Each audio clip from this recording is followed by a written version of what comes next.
Be sure to go to flipsidegaming.com and use promo code 6 for 10% off on orders over $10. Do the same with the Grizzly Gentlemen. They're both fantastic deals and help us support the show. What is up, Planeswalkers? Theoric 6 back with some more Magic the Gathering. Although this is not Arena, and technically this is something that I would be putting on my second channel usually. However, we're in some odd circumstances such that I'm recording videos for December 9th all the way through December 28th in a manner of like 4 days, 5 days maybe. So some padding may be necessary. But essentially, this is where I'm going to discuss some of the cards that Wizards could add to Arena to help out specifically Death and Taxes. However, a lot of these are going to be cards that are splash playable, valuable in other decks. So I'm going to try my best to mention those decks as well. Yeah, I mean, and that's pretty much it. On the channel for the next while, there are going to be a number of Death and Taxes decks interspersed with our usual regularly scheduled programming. So here we'll start off with Burton Forge Tender. This is a fantastic sideboard card just against red decks in general. What's nice, of course, is the fact that you essentially can be like, hey, you know that Muxus that is like huge and is going to kill me? I can just sacrifice Burton Forge Tender and not take the damage if for some reason they have a way to give Muxus unblockable or something like that. Otherwise, you can just block it. Very helpful, very nice card. Giver of Runes and Mother of Runes. I've talked about these cards in length, and I'm relatively certain that Mother of Runes would not be coming to Arena. Giver of Runes is something they've printed more recently, and I think the template is what they're more happy with on Giver of Runes. Obviously, the fact that Mother of Runes is a human means that it would theoretically help out the human decks that are fringe on Arena, decent, tier 3 or something like that. But Giver of Runes is just very nice. Being able to have one of your creatures get protection from colorless or the color of your choice until end of turn is very nice. Obviously, this comes with the downside of needing to tap, but the upside of not costing mana to do or to use. I've said several times that I like the value of both Ailsid and Sacrifice Dog. I'm very sad that I can't ever remember the name. But I would probably, right now I run 3 and 3. I would probably end up running 2, 2, and 2 just because of how valuable each of those are in various situations. If the meta were such that you don't need the indestructible as much, you just need the protection, then obviously you'd go back to 3 and 3, 3 Giver, 3 Ailsid. But if, you could see something similar where, there's more indestructible needed, so you go 4 Sack Dog and, 1 Giver, 1 Ailsid, depending on what you need. Student of Warfare is a card that I think would be really interesting on Arena. Student of Warfare has been used in Death and Taxes decks in other formats because it is a cheap card to put down, and if you have any extra mana floating around, typically you're not going to be, you're not doing things at instant speed typically, so you can just pump that into your Student of Warfare to make it a little bit bigger, so you can compete with some of the larger decks, and then, if you pumped enough mana into it, then you can like really do some damage as a 4 mana or a 4/4 double striker. What's nice is that this card would help out both the human decks as well as the knight decks. Knight decks obviously have plenty of good cards for them. You think of the red, you think of the Javier card. I don't remember the name of it right now. The red first strike dude. And then for black, you have Knight of the Heaven Legion, something like that, I think is what it is. But this could give a different variation of knights, one that is maybe a little bit more white heavy or something, some more prominence. Moving on to the second row here, we have a Thraben Inspector. This is a card that sees play in Death and Taxes decks, and the reason is relatively obvious. The fact that it's a 1-mana 1/2, obviously you want something early on, but this comes with a clue token you get to investigate, and being able to just have something that you can sacrifice later on in order to gain some sort of advantage is quite nice. For what it's worth, this is a card that I would much rather see any of these before I saw Thraben Inspector, just because I think the field of Historic is such that I don't think Thraben Inspector would be particularly useful. It would help, it's also put in human decks potentially. Aegis of the Gods, 2 mana, 2/1 UF hexproof. So I've tried to put Leyline of Sanctity in plenty of my decks, and there are several reasons why I feel like it's not great. The main one being, if it's not in your opening hand, you have this kind of clunky enchantment that you have to pay 4/4, 5 if you have Thalia out, and you typically want to have Thalia out, and it it just sits there and doesn't do anything. It protects you, obviously. But being able to play an Aegis of the Gods against a deck that has a lot of burn or a lot of discard would be quite nice. I'm not saying that this would be a format staple or anything like that, but being able to have this down on turn 2 instead of on turn 4, which is where Shalai would come in, because this card is the smaller brother of Shalai, it makes a difference, right? Being able to come down on turn 2 is way different. And if you're going up against a burn deck, right? Sure, this has 1 toughness, but how many burn decks are playing things that are actively, like burn spells, I should say, that are actively dealing only 1 damage? Not a lot. So this is going to be at minimum a card and 2 life from your opponent. They shock this or something. Technically speaking, of course, they can kill this with anything along the lines of Goblin Chain Roller or the needle verge thing, the spike needle, I don't remember what it's called. They can obviously do that, but you're still getting them to use up card / tempo, except with Chain Roller, in order to do that. So I really like the idea of this card. Auric Champions, I guess this is essentially a card that can help you against the sacrifice decks. Pro Black and Red, essentially the 2 colors that make up those decks. There are Jund stacks, but whatever. And then this functionally negates the drain of just the cat, the cat oven part. Obviously, you can still get hit from the Mayhem Devil, but just having any action against cat deck is quite nice. And this goes in humans. And this one Canonist. Neoform combo exists. There are other combos that exist. This is very helpful at just saying no to those combos. It's just a nice card to have. You have something like Dampening Sphere. However, Dampening Sphere, how often is that really going to be great? Against the colorless ramp deck, most of the things that are making extra mana aren't lands. Let me just triple check something. I'm fairly certain Dampening Sphere only affects lands, right? Hoop doop doop. Yeah, it's a land, right? So a lot of their value doesn't actually come from their lands. It helps for sure when they have Forsaken Monument out, but it doesn't help a ton there.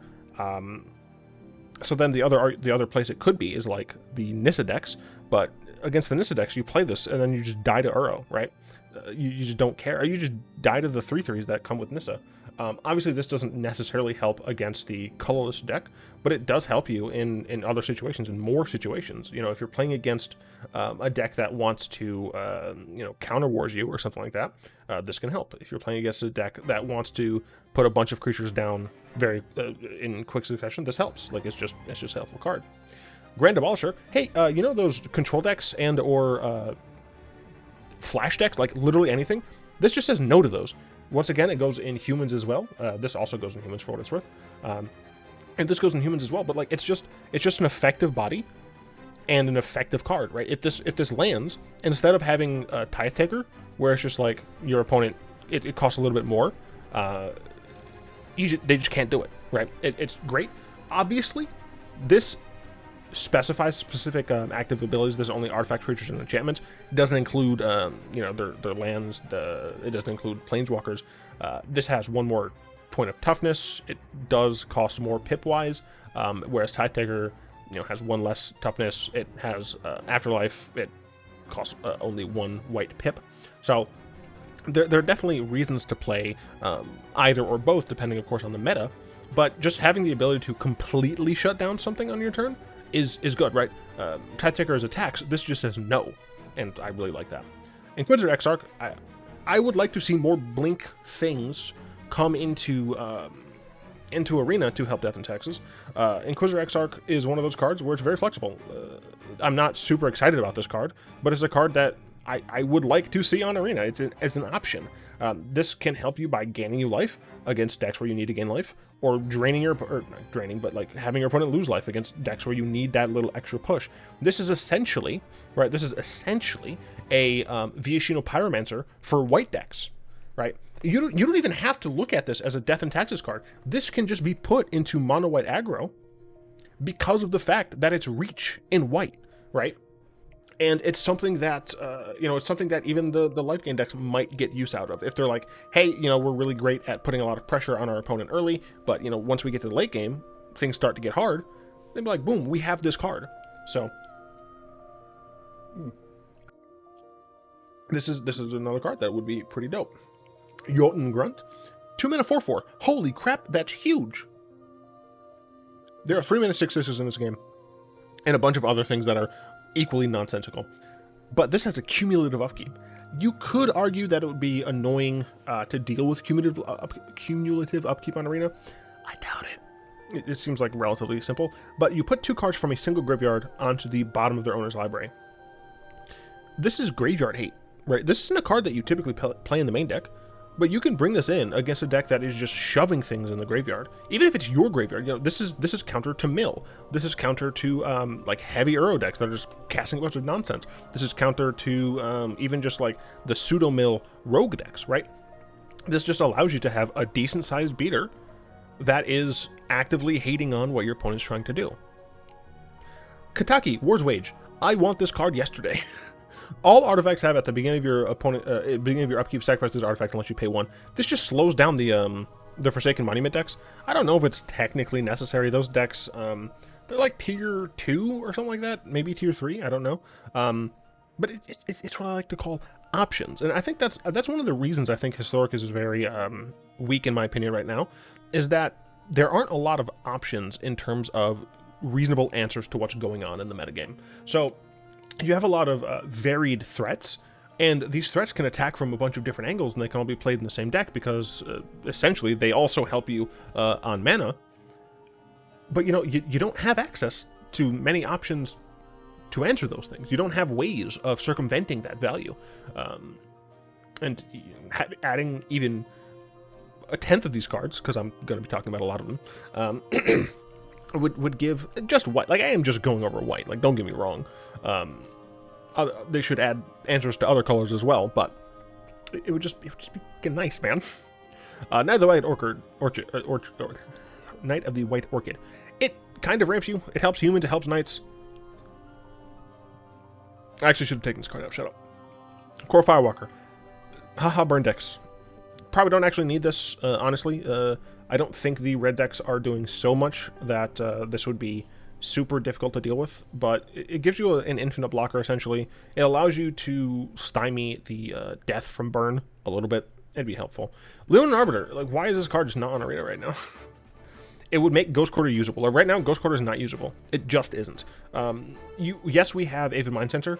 That is insufficient. Avid Mind Sensor is in addition card, right? You play 4 Leonin Arbiters. You maybe play 4 Avid Mind Sensor. You typically play like 2, and that's because they supplement the Leonin Arbiters. These cards would actually help to stop the ramp into ramp going on right now. You know, this makes it so like your opponents can't just willy-nilly Fabled Passage. They can't just you know, out of nowhere what's the word I'm looking for, cultivate or do all of these things. And the thing is, it doesn't even stop the ramp decks because of the fact that they still have access to things like Growth Spiral, things like Uro, things like Explore. This just helps. It also would mean that Ghost Quarter can actually be used decently.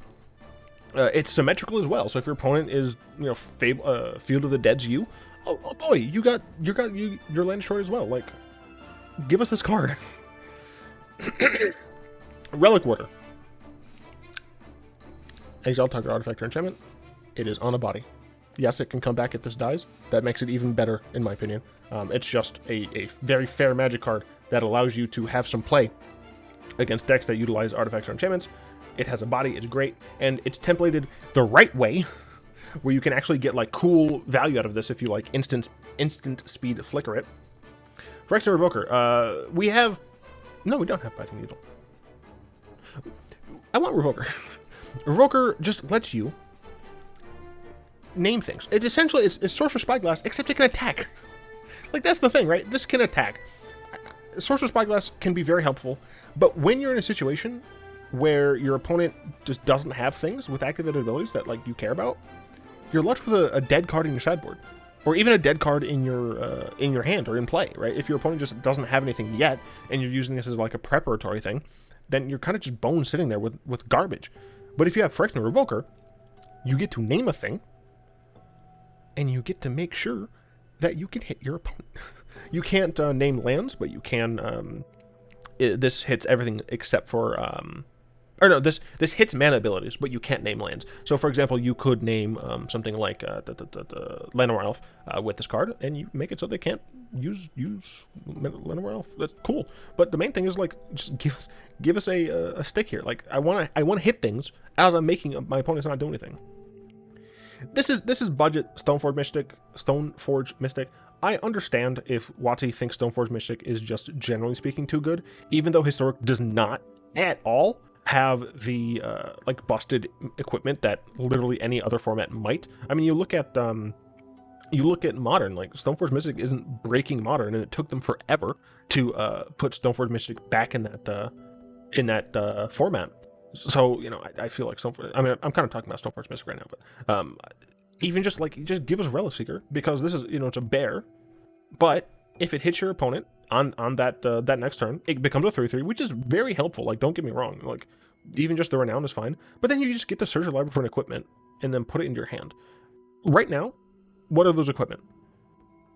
It is Skyclave Hammer or whatever it is, Maul of the Skyclaves, and Shadow Spear. That's it. Like, there aren't any other good equipment on Arena right now. I do talk about some equipment that I think would be fine to have on Arena, but the fact of the matter is, like, we're not breaking Arena with this. I realize I was only considering Mono White. This is a human, and it can grab Embercleave.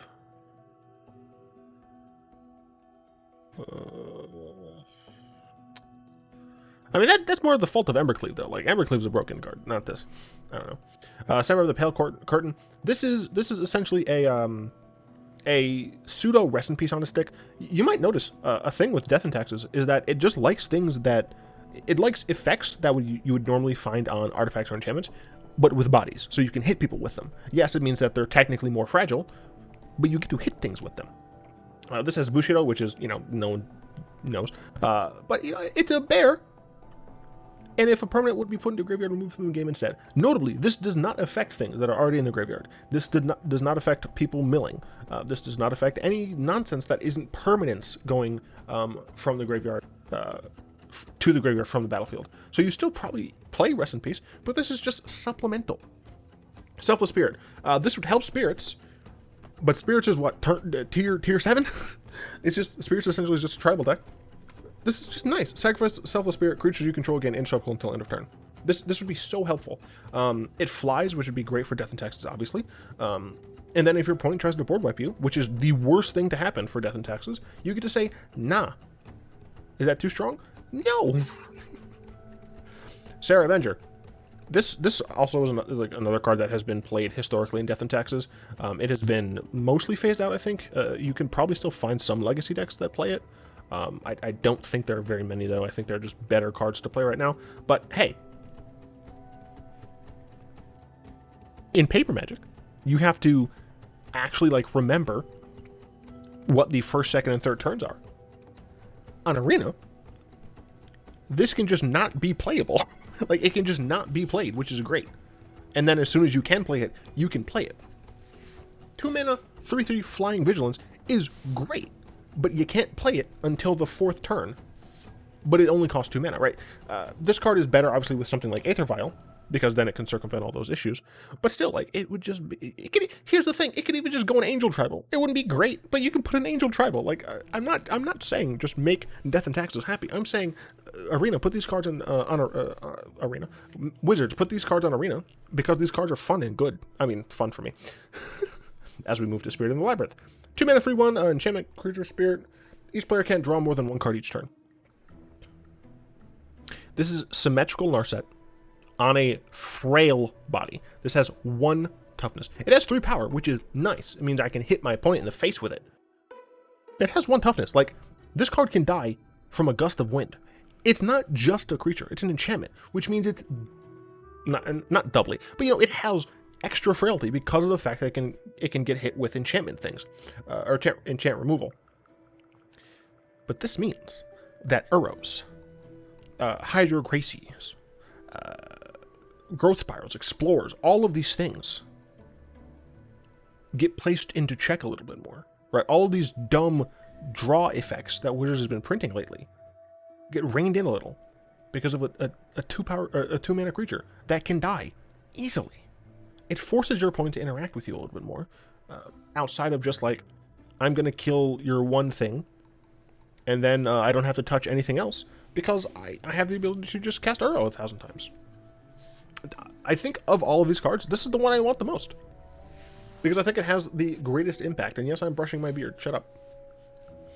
Stoneforge Mystic. This card should be on Arena just because of the fact that there aren't really any issues in terms of like busted equipment on Arena. I mean, yeah, sure, this could grab Embercleave. So on like best scenario, you play this on turn 2, fetch Embercleave. Turn 3, you put Embercleave on the board with the mana that you have. So you might have the Red Knight with haste, right? You might have that card, sure. That's, I mean, 4 damage. Embercleave can already be played on turn 3. Turn 1, you play a 1/1. Turn 2, you play either 2 1/1s or a single card that makes a token, right? Then you attack, and you play Embercleave. Yes, this fetches it for you, and like this card is only busted when there are busted equipment. There are currently no busted equipment in this format. There are frankly no busted equipment in like any format, but give, please. Aven Riftwatcher is another one that like it's very like Sarah Avenger, a historical Death and Taxes pick. It's honestly probably just garbage in these days, unfortunately, but it's a bird. Blade Splicer. Alongside Spirit of the Labyrinth, this is the card that I think like I just want the most. Having a 3/3 token with First Strike is good in so many situations. It actually helps you against the Nissa lands. It's something that you can flicker, right? You can actually like blink this card and get extra value from it. You can, you can attack with the token and like have the Blade Splicer to block, or you can attack with the Splicer and have the token to block. Like the fact that there's 2 bodies is great. The fact that this is an ETB trigger is great. The fact that you get a first striking, I mean, you have a Golem token, but it doesn't technically have first strike. You have to have the Splicer for it. It works really nicely with Mutavault, which is another card that would be pretty dope that I'll talk about later. I want this. I want it. I need it. Brightling. This is a card that essentially got like laughed out of Legacy Death and Taxes, because it's 2 mana intensive there. But maybe in Arena it's less awful. The saddest thing is I think if they print this in Arena, it still wouldn't be good enough. Yeah, it probably still isn't good enough. Brimaz, on the other hand, Brimaz would be great. I would love to see Brimaz. Once again, 3/4 body means that it's not going to die to a lot of things. It's a cat, so it helps out the cat decks. It makes more cats, helps out the cat deck. Has vigilance, so it doesn't get annoyingly hit by anything that cares about your creatures being tapped. He makes his own army on both attacks and blocks. Like, Brimaz would be great. It helps. Okay. It helps the cat decks. It helps the token decks. It helps Death and Taxes. It helps like mono white aggro. Like, Brimaz would be a great inclusion on Arena. White has nothing right now. Like, literally just Brimaz would help so many decks. And it probably still wouldn't be good enough. I want Brimaz. Bygone Bishop.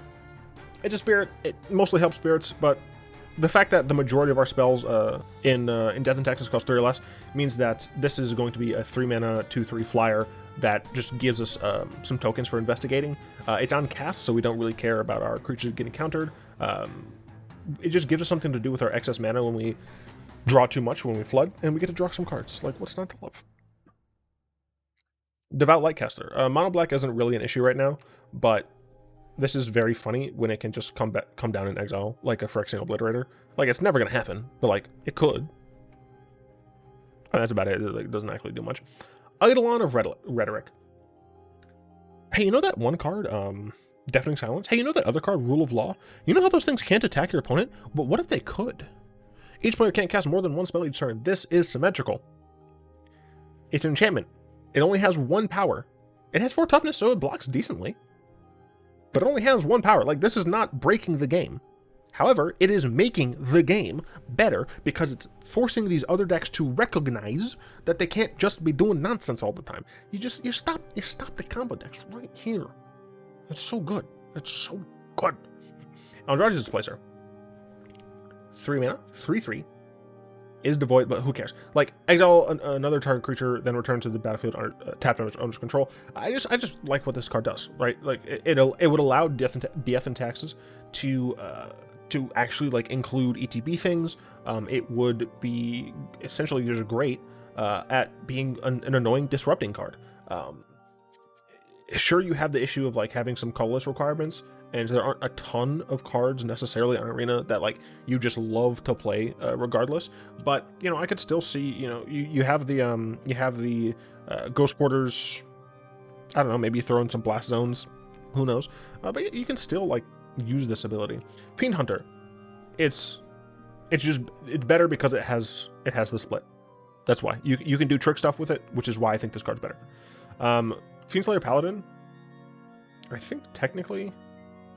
Oh, it's not hexproof because it's not aura abilities. All right, never mind. I'm dumb.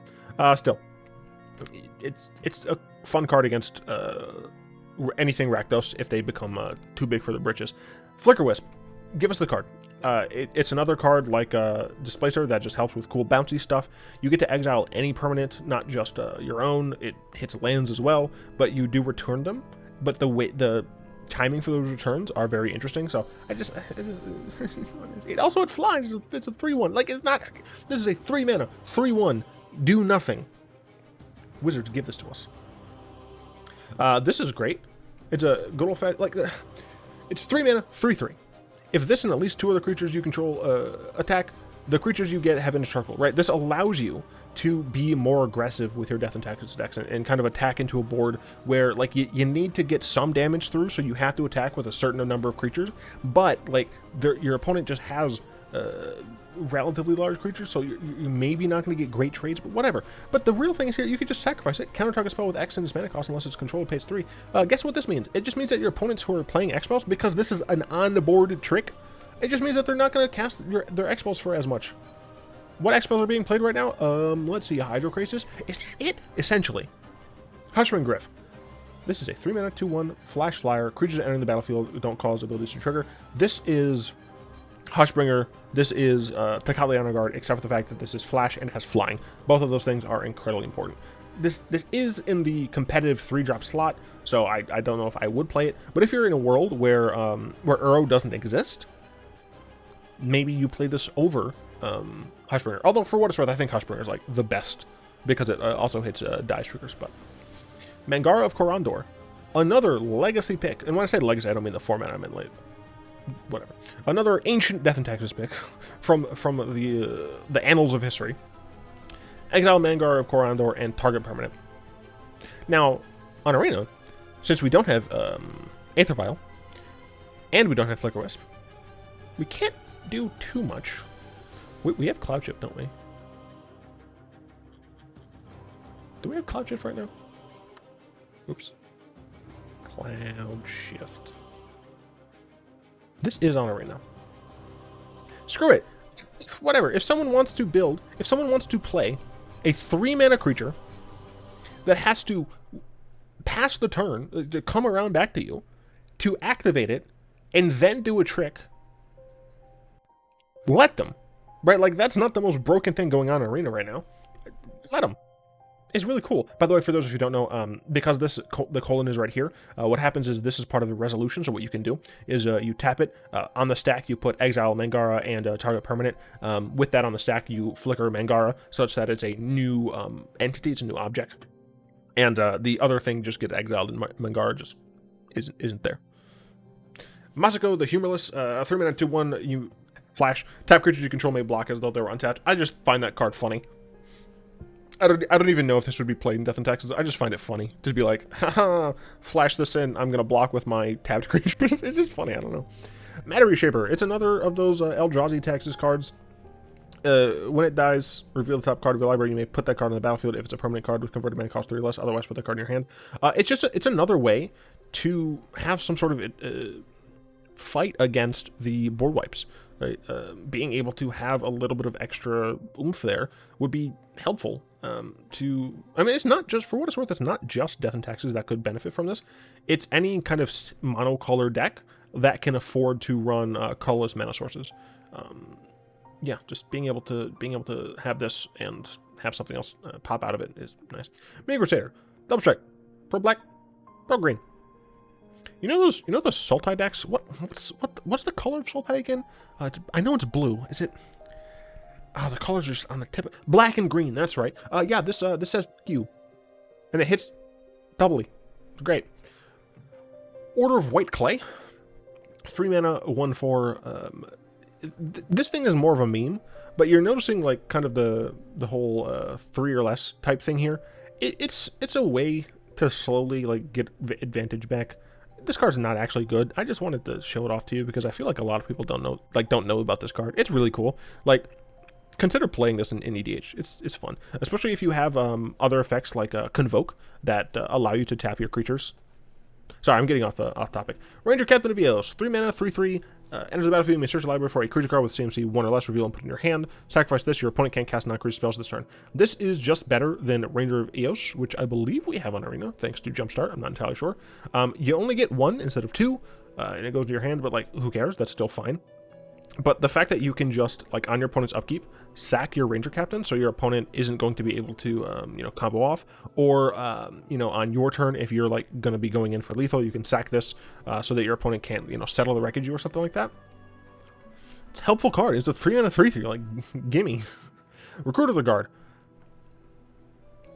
I mean, it's a tutor, but, like, goblins have Goblin Matron. Like, I feel like this has got to be as fair as Goblin Matron, right? Because Goblin Matron gets a card that wins on the spot, can win on the spot. This gets a creature with 2 toughness. Please, wizards.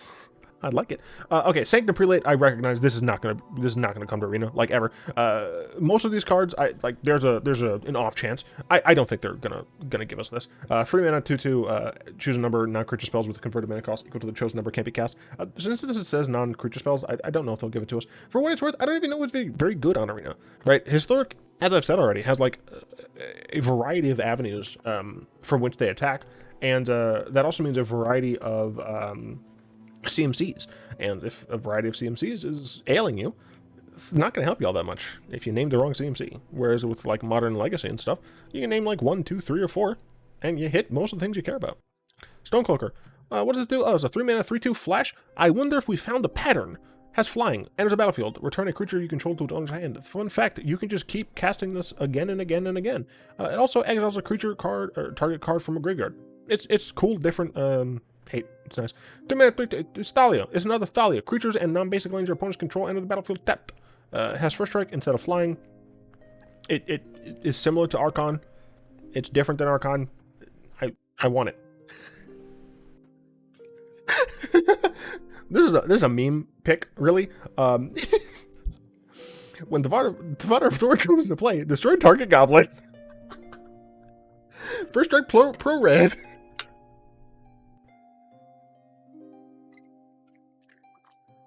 Look, I hate goblins, all right? Verge Rangers is kind of nice because it can allow you to maintain lands with your ramp opponents.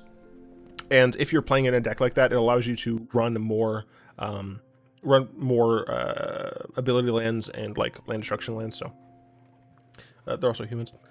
Vesper Spark, 3 mana 2/1 flying. When it leaves the battlefield, return target creature card with power 1 or less from your graveyard to the battlefield. Right now, there are an okay number, right? You have Sun Cleanser or whatever. You have your 1-drops that you play Aelcid and whatnot. But, we could add, a few more. You got your Recruiters.